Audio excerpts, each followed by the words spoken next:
Bonsoir mesdames et messieurs, bienvenue à cette grande édition du soir. La République démocratique du Congo n'ira plus à la Coupe du Monde en Russie 2018. Les dernières révélations de l'ancien Premier ministre Samy Badibanga ouvrent la voie aux portes à une polémique sur le rôle des gouvernements précédents dans le financement des élections en République démocratique du Congo.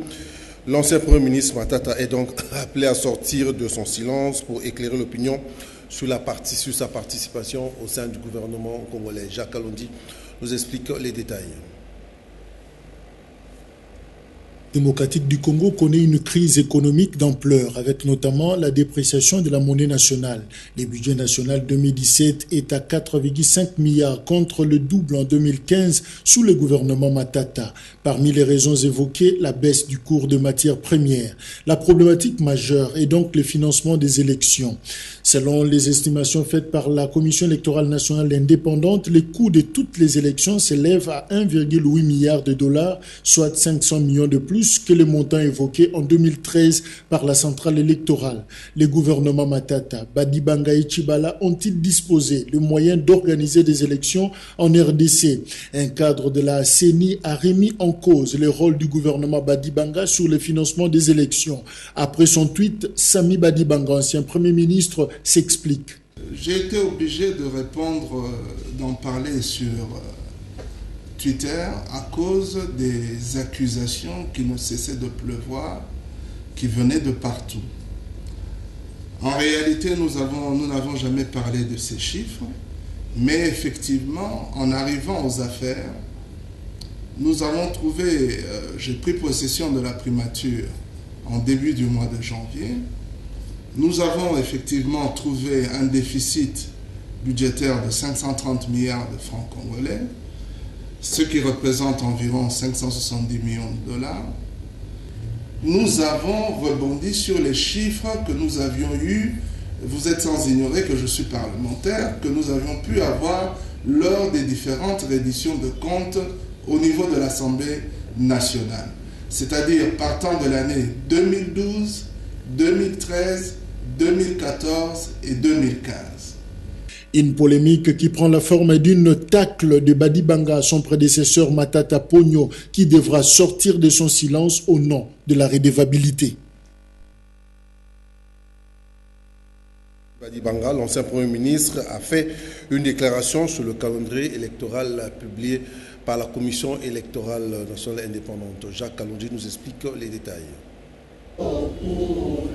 Le courant progressiste lancé il y a quelques semaines ne rejette pas le calendrier électoral publié, connaît qu'il est perfectible au regard des écueils relevés. La non-simultanéité dans la réception des candidatures relatives aux 3 scrutins présidentiels, législatifs, national et provincial. L'éventualité de vote électronique. La CENI donne l'impression d'être incertaine sur l'approche du mode de vote. Le report inexpliqué de l'enrôlement des Congolais résidant à l'étranger crée un risque élevé de doublons. Problématique de l'acquisition, déploiement des dispositifs et détection des doublons. Publication des contraintes liées à la mise en œuvre du calendrier électoral, mais non assortie d'un chronogramme, d'un budget détaillé en vue de l'élaboration d'un plan de décaissement et de financement, ainsi que de l'identification des ressources. Les progressistes qualifient ces documents d'une proposition de calendrier électoral, faute de consensus préalable. La plateforme exige la tenue des discussions techniques en vue d'un calendrier consensuel. Avec le calendrier publié, est manifestement constaté le non-respect du consensus tel que préconisé. Ce calendrier électoral est l'œuvre unilatérale de la CENI. Les discussions techniques doivent être engagées en vue d'aboutir à un calendrier électoral réellement consensuel. En conclusion, les progressistes estiment qu'un suivi serré et compétent au plan technique, juridique, politique et institutionnel relève de l'euphémisme. La dynamique de l'opposition politique congolaise a considéré la publication du calendrier électoral par la CENI d'un non-événement. Leur discours est lu ici par le porte-parole. Il est au micro de Raïssa. Discuter du document publié par M. Nanga comme étant un calendrier électoral, c'est céder au fait accompli que M. Kabila veut une fois de plus imposer au peuple du fait de la violation par lui de la Constitution et du torpillage de l'accord du 31 décembre 2016. La CENI s'est totalement discréditée aux yeux du peuple congolais et de la communauté internationale par sa complicité avérée dans des manœuvres dolosives tendant à maintenir indéfiniment M. Kabila au pouvoir. Il n'y a par conséquent rien d'autre qui vaille pour le peuple congolais que le départ au plus tard le 31 décembre 2017 de M. Kabila, le véritable goulot d'étranglement du processus électoral dans notre pays.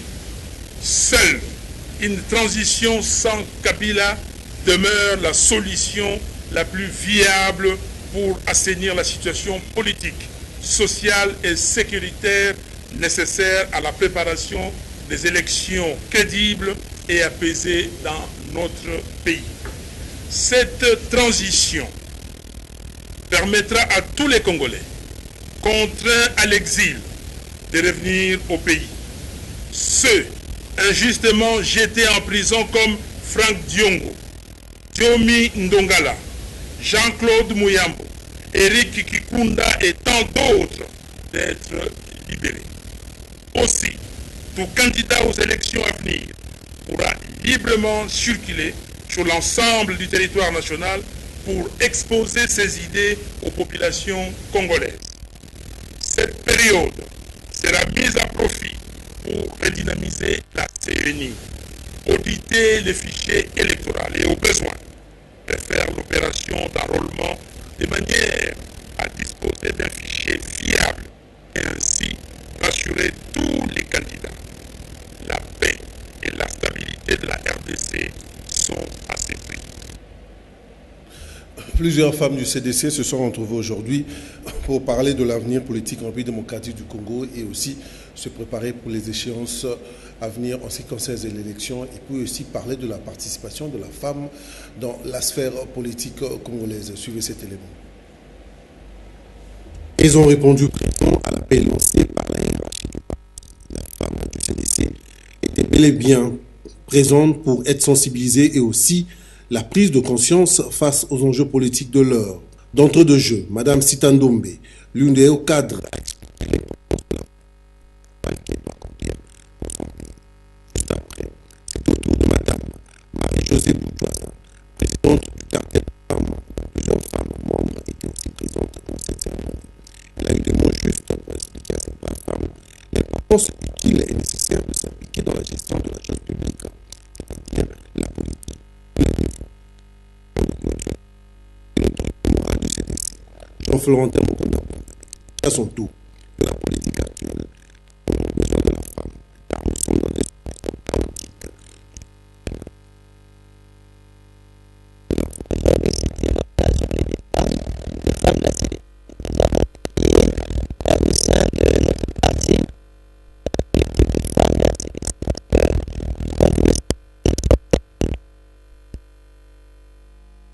Nous sommes dans les partis politiques et lorsque ça,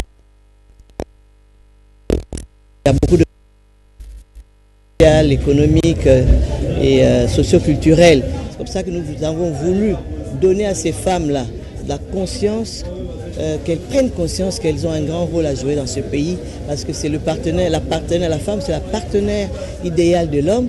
Cette femme est vraiment utile à la société de par ce qu'elle fait, de par les efforts qu'elle fournit pour que ce pays puisse quand même se développer. Donc, aujourd'hui, la femme est décidée à s'impliquer très activement dans la chose publique pour booster les choses qui semblent ternes et compliquées pour la République démocratique du Congo. Juste après, le sénateur Florentin Mokonza Bonda, président du CDC, a parlé de l'actualité de l'heure, c'est-à-dire le calendrier électoral. Il a donné ses impressions. Suivez. La majorité présidentielle ne veut pas organiser des élections et voilà pourquoi elle a pesé sur la CENI pour que celle-ci puisse renvoyer la date du scrutin le plus loin possible. Et la CENI s'est donc convaincue que la majorité présidentielle, qui tient à conserver le pouvoir contre la volonté du peuple congolais, va trouver des subterfuges et des excuses pour que, quand nous serons en septembre ou octobre 2018, que la CENI dise qu'elle n'est pas à mesure d'organiser les élections en 2018 pour nous renvoyer en 2019. Voilà pourquoi la CDC, comme tous les autres partis membres de la nouvelle initiative pour le Congo, ont décidé de rejeter ces calendriers.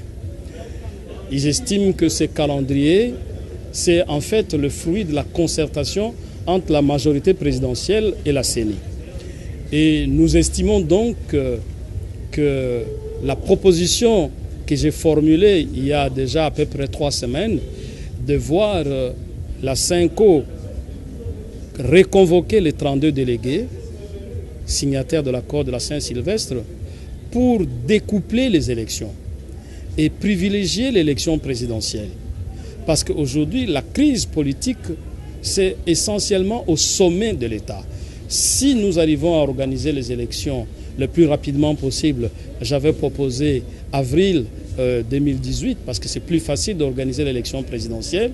À partir de ce moment-là, nous aurons réglé la question de l'alternance et la tension va baisser, totalement baisser dans le pays, parce qu'on aura un nouveau président de la République. Et en ce moment-là, en toute quiétude, quelques mois plus tard, 1-2 mois plus tard, on peut organiser les élections législatives.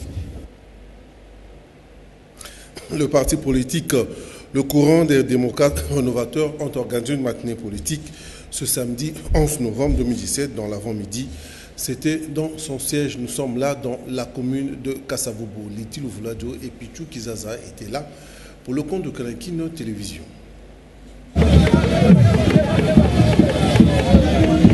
Cette matinée politique a commencé par un carnaval motorisé. Le président du courant des démocrates rénovateurs CDR a marché à pied avec ses militants dans la commune de Kasavubu. Selon les présidents du CDR effectif de l'ensemble de la population pour obtenir les changements qualitatifs souhaités par tous. En outre, ces derniers a donné quelques explications concernant les dialogues qui a eu lieu en RD Congo, tout en chutant sur l'acceptation du calendrier électoral présenté par le président de la CENI.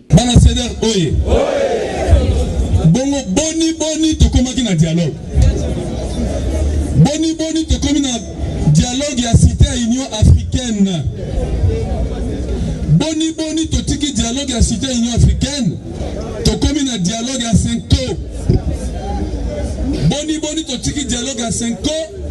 To zi gouvernement Union nationale.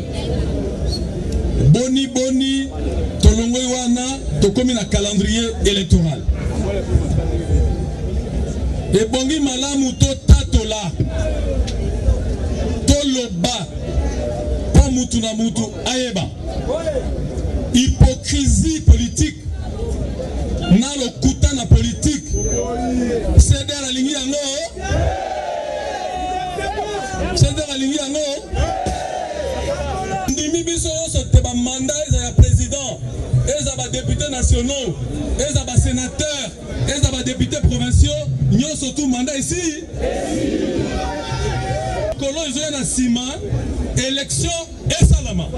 Signalons que le CDR est reconnu depuis le 17 décembre 2013 par l'arrêté ministériel numéro 100 portant enregistrement des partis politiques. Le calendrier publié par la CENI a été reconnu par la Commission africaine. Suivez cette déclaration lue par M. André Kiomba, qui est au micro de Alain Noga. Africaine pour la supervision des élections CAS, dans sa communication rendue publique ce samedi 11 novembre 2017, a reconnu le calendrier électoral publié par la CENI et a invité à cette occasion la population, les acteurs politiques et sociaux à se mettre à leurs responsabilités pour préparer les élections. La Commission africaine pour la supervision des élections CAS salue la publication du calendrier électoral global des élections publié par la Commission électorale nationale indépendante CENI et l'engagement ferme des États-Unis d'Amérique, l'Union européenne et l'Union africaine d'aider la Commission électorale nationale indépendante CENI à l'organisation des élections libres, transparentes, démocratiques et apaisées.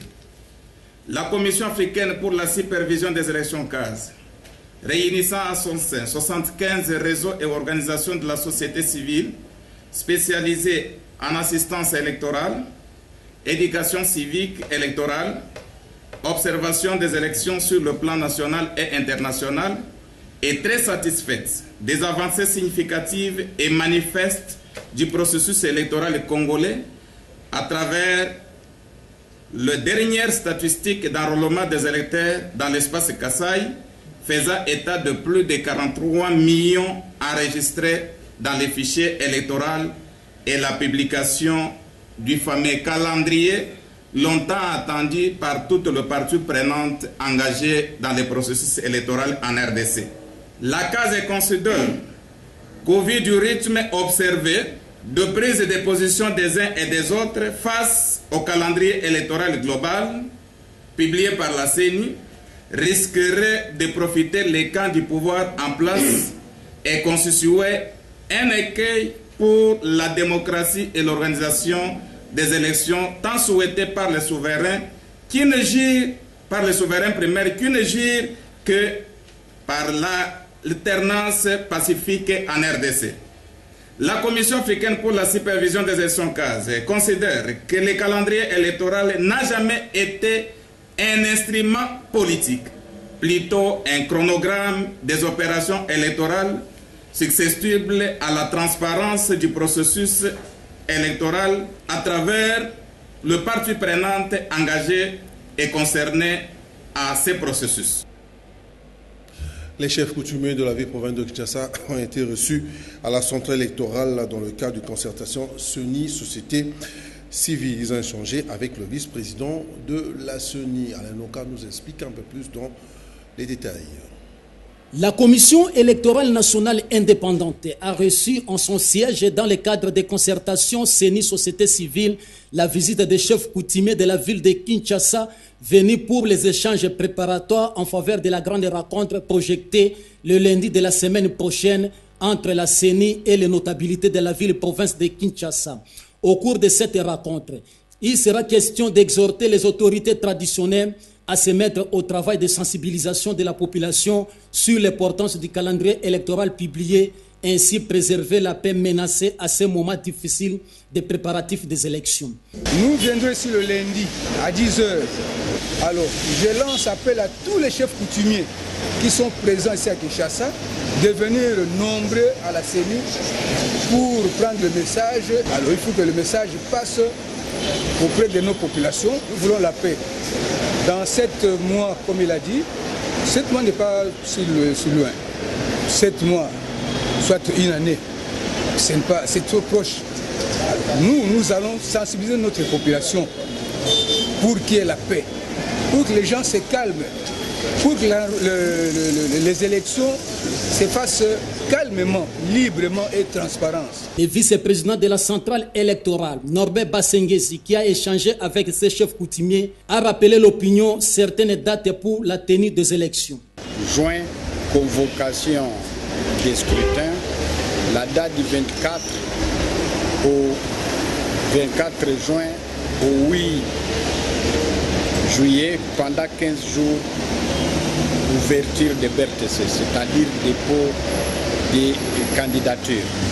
Je retiendrai aussi la date du 23 décembre 2017. 2018. Voilà l'essentiel de celui qui veut faire la politique et préparer ces gens. C'est maintenant l'heure des témoins, l'heure des observateurs, l'heure de chercher les candidats. Les autres débats ne servent à rien. Le vice-premier ministre, ministre des Transports et Voies de Communication, José Makila Soumanda, n'a pas répondu à la question orale avec débat lui adressé par le député national Montiri suite à la motion incidentielle du député national Toussaint Alonga qui a estimé que José Makila ne peut pas répondre à cette question. Sur les détails dans cet élément de Alain Oka sur les images de Freddy Soumaïli. Le vice-premier ministre, ministre des Transports et Voies de Communication, José Makila Soumanda, a été à l'Assemblée nationale ce vendredi 10 novembre 2017 pour répondre à la question orale avec débat du député national Motiri. Arrivé sur place dans la salle de la plénière, José Makila n'a pas pu répondre à cette question suite à la motion incidentielle du député national Toussaint Alonga qui n'a pas trouvé l'importance de cette invitation du vice-premier ministre, ministre des Transports et Voies de Communication, du fait que le décret de 2017 autorisant l'exportation des véhicules âgés de 20 ans au moins a été signé par plusieurs ministres qui ont précédé l'actuel gestionnaire du ministère des Transports et Voies de Communication. La question est tellement technique. Même celui qui est de mauvaise foi doit comprendre que c'est une question technique. Parce que nous visons l'organisation de l'État. Et puisque la signature, les contre-essais concernent les 4 ministres par rapport à ce décret. Mais techniquement, ce sont les 4 qui répondent. Parce que la motivation ayant conduit à la signature de ce décret vient des 4 ministères, tels que je l'ai décrit. Alors, si vous voulez que notre peuple comprenne les biens fondés, il faudrait que les 4, à défaut comme cela rentre dans le cadre de la politique générale du gouvernement, c'est le Premier ministre qui répond par rapport à la politique générale du gouvernement. Et donc, nous attendons que les collègues qui ont initié la question fassent part au Premier ministre qui vient nous expliquer. C'est clair. Ici, il est question de l'État. La question de l'État ne se gère pas avec émotion. La question de l'État est d'ordre structurel, légal et constitutionnel. 4 ministres ont contresigné un décret. Si vous voulez comprendre la question, interpellez les 4. À défaut, interpellez le Premier ministre. C'est par le vote des députés nationaux pour la motion incidentielle de Toussaint Alonga que la motion du député Motiri a été simplement suspendue. Il va s'ouvrir à Kinshasa du 13 au 17 novembre 2017 les travaux du 6e congrès de l'association des anciens étudiants de la faculté de médecine de l'université de Kinshasa, AFMED en sigle. Jacques Kalondi nous explique les détails. Cette année-ci, nous allons parler du sous-thème accessibilité aux soins et aussi du sous-thème cancer en République démocratique du Congo. L'accessibilité du soin est un critère de la qualité des soins. Parce qu'effectivement, il ne suffit pas d'avoir des soins soi-disant de qualité si la population, les malades, ne sont pas en même de pouvoir accéder à ces soins.